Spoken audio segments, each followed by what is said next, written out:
जय झूलेलाल। श्री झूलेलाल चालीहा महोत्सव की समस्त सिंधी समाज को करोड़ करोड़ बधाइयाँ अमित पिंजानी की तरफ से, जो सदैव आपकी सेवा में तत्पर हैं। सत्यम रेफ्रिजरेशन, धमतरी, छत्तीसगढ़ से। जय झूलेलाल।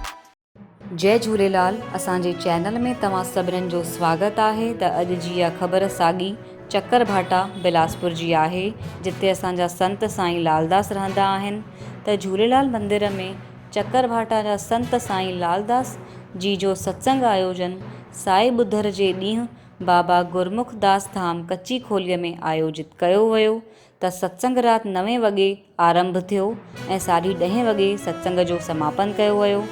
त सत्संग जी शुरूआति भॻवान झूलेलाल ऐं बाबा गुरमुख दास जी मूर्तीअ ते माला पाराए करे ॾीओ जलाए करे कई वई ऐं साईं जन द्वारा सत्संग में भॻवान झूलेलाल जी महिमा ॿुधाई वई ऐं कई भक्तीअ सां भरियल भॼन ॻाया विया, जंहिंखे भक्त ॿुधी करे झुमी उथिया।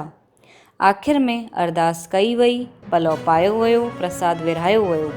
त हिन कार्यक्रम खे सफल ठाहिण में जय बाबा गुरमुख दास सेवा समिति रायगढ़ जे सदस्यनि जो सहयोग रहियो, जंहिंमें प्रमुख नाला आहिनि लवली माखीजा, सागर भाई, लघु भाई, नूतन, अभिषेक, हेमू, सौरभ ऐं महिला विंग मां वर्षा, नव्या, अलका, पूजा, लाजो, माही इन सभिनीनि जो सहयोग रहियो।